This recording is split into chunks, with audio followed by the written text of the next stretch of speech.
Hola, bienvenidos a La Caja Verde. Hoy vamos a hablar de un tema que está muy en tendencia y que quizás muchos no entienden y se montan en esa ola de las fake news. Y para eso pues tenemos hoy de invitado a Felipe Vallejos, quien es estratega de comunicación y consultor de asuntos públicos. Hola Felipe. ¿Cómo estás? ¿Todo bien? Gracias por venir a La Caja gracias Verde. a ti. Sobre todo hablar de este tema que mucha gente lo ve, pero no lo entiende y no sabe qué es. Háblanos de las fake news. Bueno, las fake news siempre han existido, de hecho, lo que pasa es que se le va cambiando el nombre conforme Va avanza el evolucionando tiempo. también. Va evolucionando, exactamente, pero desde siempre han existido lo que llamamos fake news popularmente. Nuestro archiconocido presidente de Estados Unidos, Donald Trump, lo hizo muy famoso en su campaña, hablando de fake news, todo lo que no le caía bien a ojos de su marca política. Y bueno, pero desde siempre ha existido lo que... Noticias falsas, para quien no sepa traducir el término, ¿no? Exacto, mucha gente dice noticia falsa, que es la traducción literal, pero también podemos hablar de noticias engañosas, porque noticias falsas muchas veces son falsas, pero no con la intención de engañar al público. En cambio, las noticias engañosas tienen la intención deliberada de desinformar a la población con respecto a un tema particular. Se oye como un trabalengua eso. Sí, porque, a ver, un ejemplo, hay periódicos de gran renombre mundial, como por ejemplo El País de España, que una vez publicó una foto muy famosa de una persona que estaba intubada, supuestamente era Hugo Chávez, que estaba ya en sus últimos meses de vida, y luego a las 4 de la mañana de ese mismo día tienen que salir a recoger el periódico porque se da cuenta que la foto es falsa. No creo, y de verdad siempre lo he mantenido, que El País haya hecho esto de manera deliberada. Claro. Entonces, eso es una noticia falsa. Noticia engañosa debería ser a sabiendas de que es una foto falsa, de que Hugo Chávez, no era Hugo Chávez, pero que se parecía mucho al expresidente de Venezuela, la hubiese puesto a circular para entonces causar el impacto que eso hubiese causado. Para vender más periódicos. En ese Exactamente, caso. para tener ese tipo de impacto, bueno, y de alcance que ya tiene un periódico de ese renombre, pero es muy difícil de nuevo que un medio con credibilidad, con historia, con trascendencia se arriesgue a perder lo que es más valioso en un medio de comunicación, en este caso, que es su credibilidad. Claro, y ¿cómo podríamos diferenciar entonces las fake news de la propaganda? Porque son términos que en definición como que se parecen un poquito, ¿no? Puede que en cierta manera tengan la misma función. En el caso de la propaganda es tratar de cambiar la creencia de una persona con respecto a un tema, con respecto a una realidad. Las fake news o noticias engañosas o noticias falsas son una herramienta en el marco de un concepto mucho más amplio que es la posverdad. Y la posverdad es de nuevo un rejuego, un rebautizar algo que siempre ha existido, que es negar una realidad que quizás no me convenga y a instaurar en la conciencia colectiva o la opinión pública de una determinada sociedad la creencia o la verdad o mi verdad sobre respecto a un tema. En el caso de Estados Unidos, estamos hablando de que Donald Trump y el electorado de Donald Trump, por ejemplo, dicen no hay muro, no existe ningún muro entre México y Estados Unidos, y efectivamente sí existe un muro, hay un muro. Otros países han construido el muro, pero para su electorado, para el discurso del presidente de Estados Unidos, ese muro no existe y por lo tanto hay que pedirle al Congreso tantos millones de dólares para pagar el muro y que finalmente México va a terminar pagándolo de una u otra forma. Ese ha sido su discurso. Entonces, la posverdad es lo que envuelve a la fake news y, de nuevo, tratar de cambiar la creencia sobre un tema, y eso es lo que más se puede asimilar a lo que históricamente se le ha llamado propaganda. ¿Quiénes están detrás de las fake news? Porque imagino que eso genera bastante dinero que se hace, pero ¿quiénes son quienes están detrás de todo esto? Todos y nadie, porque cualquiera puede crear un portal web, se ve mucho en campañas políticas, pero también se ve mucho en momentos donde hay mucha audiencia. En el Mundial de Fútbol, Argentina estaba jugando un partido muy importante para poder seguir avanzando en las rondas de clasificación, y Maradona, que siempre hace espectáculo aparte. Sí. Paralelo a todo. Paralelo a todo, tiene un show aparte ahí en el estadio, y se le ve muy aquejado de salud, incluso lo tienen que ayudar para sacarlo, etc. En la noche trasciende de que un periodista manda una nota de voz desde un supuesto hospital en Moscú y informa a Argentina que Maradona falleció y que van a esperar hasta mañana, o sea, al día siguiente, para poder informarlo de manera oficial. O sea, es decir, estamos jugando con que la amplísima competencia que existe, la diversidad de ofertas de medios de comunicación y de noticias, obliga o empuja para la subsistencia o la creencia de que voy a subsistir solo haciendo más ruido que buscando los hechos, la verdad y la noticia como tal. Entonces, las fake news se van a propagar conforme la publicidad, el manejo de la publicidad en los medios de comunicación sea tan competitivo como lo estamos viendo hoy, y eso es caldo de cultivo para la propagación. Entonces, al final somos todos y no es nadie en particular que realmente es autor de esta noticia engañosa. Muchas veces somos nosotros mismos. Sí. En Brasil, somos multiplicadores sin darnos cuenta también. exactamente, en Brasil, en Estados Unidos, en Reino Unido, en España, todo el mundo dice, no, yo me doy cuenta cuando es fake news, y realmente en la práctica no es así. O sea, más de 6 de cada 10 personas en el mundo, o por lo menos en grandes urbes, como por ejemplo, en grandes ciudades de Brasil, se ha hecho un estudio de que más de 6 de cada 10 brasileños da por bueno y válido una noticia ficticia y la propaga rápidamente por WhatsApp o por cualquiera de sus redes sociales. Por tanto, somos muchas veces autores de la fake news y somos sus promotores, que es lo más peligroso. Ese es el detalle, sobre todo que es muy difícil, sobre todo si no se tiene esa preparación como periodista, para ponerse a indagar algo que te manda por WhatsApp. Quizá muchos piensan más fácil es divulgarla. Para explicarle un poquito a la gente, Felipe, cómo se gana dinero, todo ese engranaje del cliqueo y de cómo se gana, para que la gente entienda por qué se hacen las fake news. Claro, existe un modelo de negocio actualmente. Antes, básicamente, el periódico, bueno, estamos hablando del siglo XX, el periódico obtenía publicidad de las grandes empresas, producto de la circulación y de sus lectores. Hoy en día hay dos grandes manejadores de publicidad y contenido en Internet, Facebook y Google. Entonces Google lo que hace es que te da publicidad y todo el retorno financiero que eso conlleva a razón de clics, visitas y tiempo de permanencia en esos portales web. Obviamente, si aparece un portal web que no tenga esa trascendencia, pero ocurre algo de impacto, por ejemplo, que el Papa Francisco dijo que iba a apoyar al presidente Trump, o que Maradona falleció, o que cualquiera de estas celebridades... Entonces, noticia que genera mucho tráfico. Exactamente, genera mucho tráfico y por tanto genera mucha publicidad. Entonces, muchas veces las personas lo hacen por motivaciones económicas, para obtener este tipo de retorno, o simplemente por motivaciones políticas, es decir, para afectar a quien yo adverso y para apoyar a mi candidato, muchas veces indirecta o indirectamente, si está coordinado o no con la campaña. Así que ya saben, cuando ustedes le dan clic, están ayudando a que eso se esté financiando y se siga propagando. Felipe, ¿cómo eso afecta al periodismo? Terriblemente, porque afecta a nuestro principal, como periodista me duele, porque nos afecta a nuestro principal valor agregado, que es la credibilidad. Y la credibilidad siempre está en juego, pero la credibilidad también es un valor sobre el cual nos podemos sustentar para poder hacerle frente a la noticia engañosa.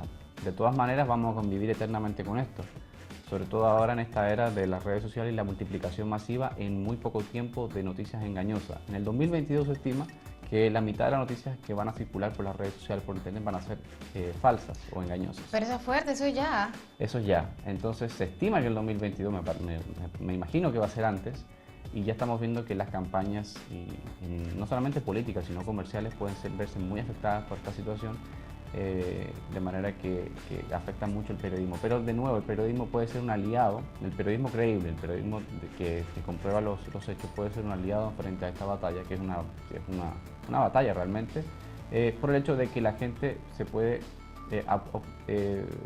pulir una cultura, claro, donde diga, bueno, está impactante esta noticia, me voy a resistir unos segundos antes de compartirla, porque la gente de manera innata busca compartir informaciones que son de alto impacto, porque todos llevamos un periodista adentro, sí, de tener la primicia de una noticia o de una situación que esté ocurriendo y decir, bueno, voy a contrastarla, voy a esperar. Me recuerdo mucho que no era la época de la fake news, pero cuando fallece Paul Walker, el actor de Rápido y Furioso, realmente me acuerdo esa noche, que era un sábado a la noche, hasta me acuerdo qué día era.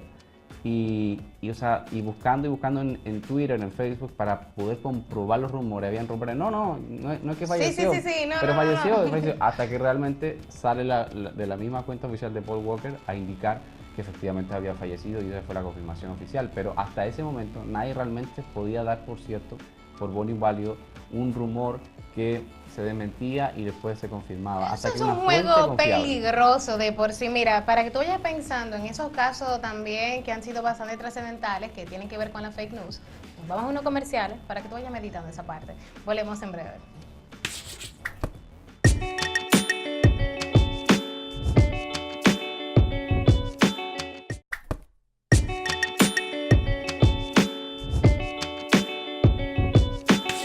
Estamos de vuelta en la Caja Verde hablando de la fake news con Felipe Vallejos, quien es estratega de comunicación y consultor de asuntos públicos.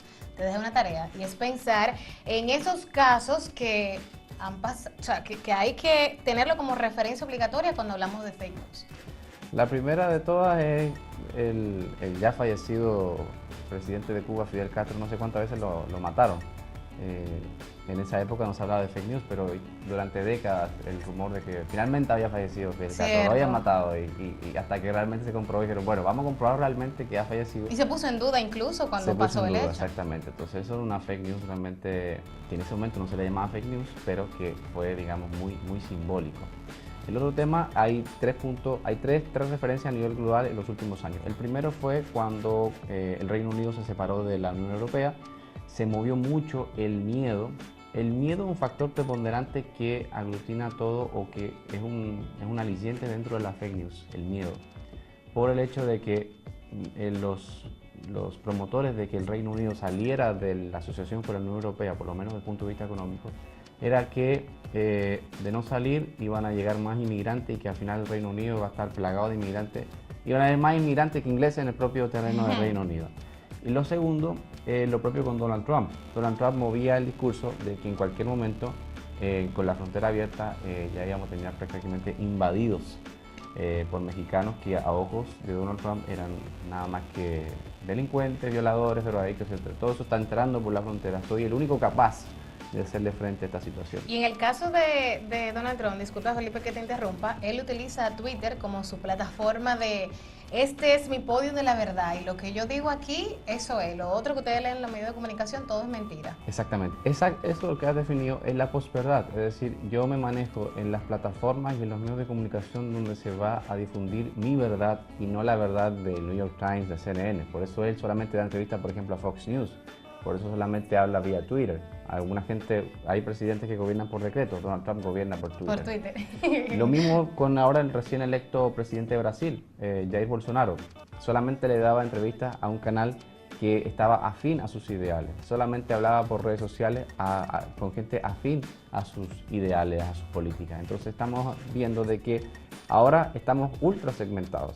Y esa es la consecuencia de las noticias engañosas en el marco de la posverdad. Es decir, yo voy a hablar a través de los medios que a mí me interesan y los cuales me van a favorecer. Yo voy a ir a darle la entrevista a una persona que realmente me va a tratar bien, no que me va a desafiar. Entonces me voy aislando, me voy radicalizando y voy teniendo mi propio discurso. Y para reforzar ese discurso, acudo a noticias engañosas o a noticias que vayan a favorecer mi postura y voy a decirle, eso es fake, todo lo que no me conviene. Entonces estamos en una disputa de qué es real y qué no, y bueno, en el medio está el periodismo que está en peligro de extinción, pero que todavía no hemos fallecido en el intento. Bueno, yo espero que no, porque para eso se estudia, ¿verdad? Y uno tiene las herramientas para poder identificar qué es y qué no es verdad. Y ahora que tocas ese punto, el periodismo ciudadano, tenemos bastante tiempo escuchándolo, de que independientemente de, el ciudadano tiene herramientas para poder volverse un multiplicador de información. Ahora bien, ¿qué tanto eso afecta no solamente al periodismo, sino también en seguir propagando todo eso que tiene que ver con las fake news? Y que tengo entendido de que tú multiplicas con lo que tú te sientes identificado, entonces eso también como que va muy de la mano con que yo digo lo que yo quiero que la gente piense, no sé si me di a entender. Sí, hay un tema, es que siempre ha existido la necesidad de que el medio de comunicación se comunique con su audiencia y ahora bien se ha visto una tendencia de que la ciudadanía sea un reportero más, un reportero ciudadano. Eso es una línea interesante pero al mismo tiempo muy delicada. Porque el reportero ciudadano, o sea, el ciudadano de a pie que no tiene la formación o que no se ha dedicado al periodismo como tal, pero quiere aportar, lo que sea, manda un video y dice, no, este video fue en San Juan de la Maguana y fulano está haciendo tal cosa. Es decir, no hay ningún tipo de contraste posible y creo que por la inmediatez y por el impacto que ese video o esa imagen pudiese tener, el medio de comunicación decide publicarlo sin ningún tipo de comprobación de lo que se está publicando porque viene de una fuente de un reportero ciudadano. Entonces es interesante porque conecta a la audiencia con el medio de comunicación, pero al mismo tiempo nos pone en una situación muy delicada por el hecho de que está expuesto o queda floja la parte de comprobación. Y hay incluso los propios políticos, la gente que hace opinión pública en República Dominicana cae en este gancho. Me acuerdo un día que una política, bueno, que no voy a nombrar porque no va al caso, pero publica un video convencidísima de que hay una estación en el metro inundada de agua. Dice, el metro de Santo Domingo bajo el agua, ¿cómo es posible? Esto es culpa de los políticos, Y etcétera. todo el mundo alarmado. Alarmado, dando retweet, publicando, etcétera. Y al final, 3 horas después, se comprueba que se fue en Colombia. Entonces, se borra el tweet, todo el mundo va marcha atrás, perdón, no sabía. Entonces, estamos en esa época donde participa el ciudadano reportero, pero sin comprobación alguna, entonces el medio se expone a que esa información sea falsa, pero al mismo tiempo obtener un poquito más de rating en el marco de una competencia feroz. ¿Cómo se lidia con esa crisis, sobre todo una persona que sea una figura pública que se haga eco de ese tipo de información y luego se verifica, no es aquí, o no, esa noticia no es así? Como figura, ¿cómo uno podría lidiar con esa crisis? Lo primero es evitar la crisis, ojalá, en lo posible, o sea, comprobar la información, demórate 5 minutos más. Siempre he dicho que es mejor demorarse 5 minutos más y hacerlo bien que hacerlo rápido por salir antes. Felipe, eso es más fácil decirlo, pero... Que hacerlo, claramente. Porque... Muchos caemos en el gancho. Claro, sobre todo de que yo tengo la primicia, yo di lo primero y fue Lisbeth que lo dijo primero, eso llena mucho el ego del periodista. Es un riesgo grande, pero hay que buscar ese balance, esa línea difusa entre tengo la primicia y lo voy a comprobar antes de publicarlo. Pero es muy delicado de nuevo para el periodista esa situación, nos vemos envueltos en eso de manera diaria, de poder estar a la vanguardia. Ahora una figura pública que publica una noticia que causa impacto, pero que al final resulta engañosa, bueno, pedir la disculpa del caso, decir que lo vio y que realmente pensó que era como tal y resolver de inmediato la situación. Ahora, ese pedir disculpas, decir yo pensé tal cosa, me equivoqué, es sumamente difícil en nuestras culturas. La autocrítica es bastante, es una excepción, no es la regla. Que tengo que pedir perdón. No, yo no me he pedido públicamente pedir perdón, decir, bueno, en esto me equivoqué, pude hacerlo mejor. Esas frases realmente no abundan en nuestros famosos o celebridades o líderes de opinión. ¿Hay celebridades? Sí, hay celebridades, hay gente que tiene trascendencia. Ahora, que se equivoquen y que lo reconozcan, eso es un gran paso. Entonces tienen ahí ustedes una gran misión, los estrategas, para que sus clientes puedan aceptar que se equivocaron. Sí, de hecho, no solamente noticia engañosa, cuando alguien dice algo y causa un malestar en la opinión pública porque está totalmente fuera de época, por ejemplo, que digan que la mujer fue un error sacar a la mujer hacia la política, hacia los negocios, que no debe, porque el lugar de la mujer está en el hogar, todas esas cosas, que esa persona reconozca que no lo dijo bien o que no quiso decir que lo sacaron de contexto. Porque lo sacaron de contexto, son las típicas artimañas para no decir, bueno, realmente estuvo mal lo que dije, mi concepto era de la familia, pero padre y madre, no solamente de madre, etc. Entonces me agarro de lo que sea para decir algo tan sencillo pero tan importante y al mismo tiempo tan difícil para la persona que decir, bueno, me equivoqué. Y en el caso de la fake news va a pasar mucho de aquí en adelante. Mucha gente va a agarrar una noticia y un periodista, una figura pública, la va a difundir y luego se va a tener que redactar porque efectivamente no comprobó o no esperó esos minutos clave de decir, espérate, déjame ver si esto realmente es así. Así que es importante evitar la crisis primero. Nos vamos a unos comerciales, pero no se muevan, que seguimos con más en La Caja Verde.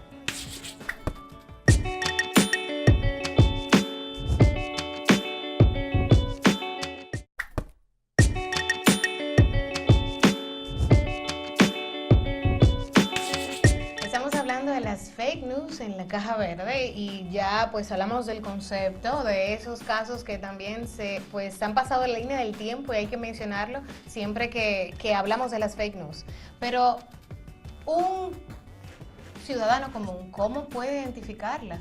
¿Cómo en todo ese mar de información podría decir, ok, vamos a ir punto por punto, esto lo cumple, nada, eso es fake news? ¿Cómo se hace? Lo primero es que poder torcerle la mano un poquito a la naturaleza propia del ser humano. Si uno haga un ejercicio natural y rápido, que quiera que tenga un celular en la mano, y naturalmente voy a seguir redes sociales y voy a seguir medios de comunicación en redes sociales y voy a seguir a personas en redes sociales y voy a buscar información en internet que al final va a reforzar mi posición y eso evidentemente me va creando un sesgo. Y dentro de ese sesgo, si esas informaciones son falsas, no importa yo no la voy a ver como falsa, porque no va a haber ningún tipo de contraste o de personas que realmente opinen de manera diferente. Entonces yo vivo aislado y vivo leyendo y siguiendo personas que realmente van a estar afines a mí. Hágase un favor y siga cuentas, siga personas que piensan muy diferente a usted, porque va a tener una panorámica mucho más amplia de un tema en particular. Pero mira, por ejemplo, en mi caso, hay gente que yo quiero seguir porque no sigue, ¿verdad? No piensa igual que yo. Pero a veces sus posiciones son como que... Es difícil. Y yo me quedo como que, yo quiero intentarlo, pero tengo que darle con la U, porque... Bueno, no, pero no tiene que darle con la U, lo puede silenciar y no se da cuenta que le diste con la U. Pero... Cierto. La clave. Usualmente la noticia engañosa te va a llegar vía WhatsApp, porque alguien más, un familiar, un amigo, quien sea, te va a compartir una noticia, e incluso lo va a compartir, va a tener la valentía de compartirlo por mensaje... por el broadcast. El antiguo broadcast o en cadena. Lo primero es ver la fuente, o sea, ¿qué fuente es la que está dando la información? Cuando una fuente dice según distintas fuentes, no, o sea, dame la fuente o el medio de comunicación o la persona que afirma que eso es así. Eso es lo primero. Porque muchas veces sucede que el impacto me bloquea cualquier tipo, el impacto de la noticia que estoy absorbiendo me bloquea de cualquier otra motivación que no sea la de multiplicar aún más esa noticia. O sea, espérate, tengo acceso a una noticia de alto impacto y la voy a difundir. Ese es el primer impulso de la persona. Entonces hay que contenerse, ver la fuente de la información y contrastarla con medios de comunicación creíbles. Muy raro que una noticia engañosa vaya a aparecer en un medio de comunicación como El País o medios tradicionales de la República Dominicana. Van a ser siempre portales que tú nunca habías oído. No, y que se han convertido incluso en famosos en la masa de ser medios de comunicación. Medios alternativos. Hay una cuestión que se llama medios alternativos, pero que buscan credibilidad, y medios ficticios, o sea, medios que aparecieron el día de ayer con una noticia impactante. Ojo con esos portales de comunicación o de medios de comunicación que no tienen esa trascendencia o nunca en tu vida lo había escuchado.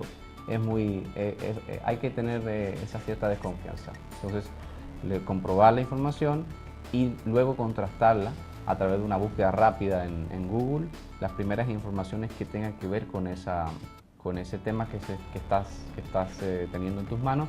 Y lo tercero es contrastarla con medios de comunicación que sí son más creíbles o con líderes de opinión que sí tienen esa credibilidad, que no se van a arriesgar a promover una noticia engañosa. Entonces, básicamente es contenerte primero, eso es lo primero, rápido. Para evitar crisis, contenerte. Exacto, hacer una búsqueda en Google y luego entonces contratarlo con portales informativos que sí tienen trascendencia, historia y por supuesto la credibilidad, que con esa no van a jugar. Claro, mira, son muchos pasos que me hace pensar de por qué hay gente que no los hace y simplemente pues se pone a multiplicar ese tipo de noticias, porque por ejemplo uno que está en los medios de comunicación pues debería de hacerlo, aunque hay gente que se pasa, que salta ese paso. Pero ustedes, sobre todo como expertos en todo este tema, ¿no podrían recomendar algo que sea como un poquito más ligero, por así decir? Porque yo me imagino que mucha gente en su casa se queda como que, ay, pero si cada vez que me llega una información tengo que hacer ese tipo de colador, entonces yo no me voy a volver un multiplicador de ningún tipo de información. Bueno, lo que más les puedo recomendar es el contraste con un medio de comunicación más creíble, porque si una noticia de alto impacto, por ejemplo, que el Papa Francisco, que es el líder de la Iglesia Católica, pero además líder del Estado, del Vaticano, dijera supuestamente que apoya a Donald Trump, por ejemplo, en ese momento para ser presidente de Estados Unidos, es una información que les aseguro va a salir en todos los medios de comunicación del mundo. Entonces, si no aparece ningún otro medio de comunicación creíble, ni siquiera algo relacionado con eso, bueno, desconfíen. Y lamentablemente hay que ser muy desconfiados, sobre todo en esta era de la desinformación, en una era donde está multiplicada las noticias, y hasta el 2022 tendremos la mitad de las noticias engañosas como de todo el mercado de noticias. Entonces hay que ser un poquito escépticos. Yo los invito a ser escépticos, a comprobar las informaciones, a ser ese periodista que llevamos dentro, porque ese ímpetu de compartir, eso es propio del periodista, claro, de poder compartir una primicia, pero también compitamos internamente con ese impulso de compartir la primicia con el contraste. Si estoy compartiendo algo verídico, o algo efectivamente engañoso. Y ahí está la responsabilidad de cada uno de nosotros. Para el 2022, el 50% de las noticias serán falsas. Así es. Y en República Dominicana eso será también pan de cada día. Lo veremos en las próximas elecciones del año 2020, pero también las marcas, las empresas también se ven expuestas a este tipo de situaciones donde circula un video de una agresión tal o la inundación de una compañía de tal nombre, etcétera. Todos estamos expuestos. No hay nadie que se pueda esconder realmente del impacto de una noticia engañosa y va a ser muy importante la contención de la misma y de que tengamos el criterio suficiente para distinguir una noticia falsa de engañosa y, de hecho, con la humildad suficiente, decir, bueno, no soy tan ducho en separar una noticia engañosa de una noticia falsa, de una noticia verdadera, porque así como los dominicanos, los españoles, los brasileños dicen, no, yo sí, el 70%, el 80% dicen, no, yo soy capaz de reconocerlo, pero en la práctica el 70% o el 60% de la población realmente no sabe distinguir una noticia ficticia de una noticia verdadera. Felipe, yo me imagino que para las elecciones ahora tendrán mucho trabajo ustedes para lidiar con toda esa información que sabemos que nos van a bombardear. Y hay un tema que me llama mucho la atención. Tuve la oportunidad de leer un artículo que hiciste para el Listín Diario, ¿verdad? Listín Diario. Sobre las noticias y WhatsApp. Háblanos un poquito brevemente sobre eso, porque, por ejemplo, personalmente yo no utilizo ya tanto Twitter, pero sí leo noticias a través de Instagram, pero entonces luego yo leo que me dices de WhatsApp. Coméntanos. La naturaleza del artículo es que en Brasil la noticia engañosa, primero no hay ningún tipo de ley que pueda hacerle frente a la campaña negativa, específicamente la fake news. Y lo segundo es que Brasil es un país de más de 200 millones de personas. 120 millones de personas en Brasil utilizan WhatsApp. 6 de cada 10 brasileños usan WhatsApp. O sea, es un mercado tremendo. Claro, ellos solitos. Entonces se crearon listas masivas con miles y miles de mensajes diarios promoviendo mensajes en contra de un candidato y a favor del otro. Obviamente el candidato que estaba beneficiado jamás reconoció que él estaba liderando una campaña de fake news porque no es lo políticamente correcto, claro. Pero realmente es parte de una campaña, es una realidad. Las campañas políticas y cualquier campaña donde exista lo que llamamos cuarto de guerra va a estar incluido entonces ahora en esta táctica de noticias engañosas. WhatsApp fue una vía rápida, masiva, ágil de difusión de noticias engañosas que afectaron de hecho la imagen de uno de los candidatos y favoreció al otro. Y además sirvió como muro de contención a aquellas noticias que afectaban al candidato que estaba difundiendo en primer lugar y catalogando todo eso de fake news. Y eso lo podíamos ver porque de países como Portugal, Estados Unidos, habían brasileños que estaban impulsando, creando listas de grupos con personas, con 200 miembros en cada grupo difundiendo mensajes, multiplicándolos. Es decir, hay empresas que se dedican a esto. O sea, es una guerra por todos los frentes. Hay empresas de marketing que están cobrando millones de pesos en este caso, o millones de reales en el caso de Brasil, para crear grupos desde el extranjero y difundir noticias engañosas de manera masiva, y eso tuvo un impacto realmente importante en la campaña de Brasil. Bueno, yo creo que es fundamental que ustedes esos pasos que dio Felipe los sigan para que no se vuelvan un multiplicador de esa noticia que ya escucharon. Para el 2022, el 50% de las noticias serán fake news. Felipe, muchísimas gracias por venir a La Caja Verde y por favor para que compartas tus redes sociales. Gracias, sí, me pueden seguir en Felipe Vallejos, con ese, porque Vallejo que no tiene el S, el mío sí tiene ese. Ahí me pueden encontrar y seguir hablando de otros temas. Eres más asiduo en Twitter, ¿verdad? Sí, Twitter era el mío, aunque ya estamos en peligro de extinción porque casi nadie lo ocupa. Está migrando ya. Y ustedes, muchísimas gracias por mantener la sintonía. Será hasta una próxima entrega. Recordarles seguirnos también en las redes sociales en @lacajaverde en todas las redes. Hasta la próxima.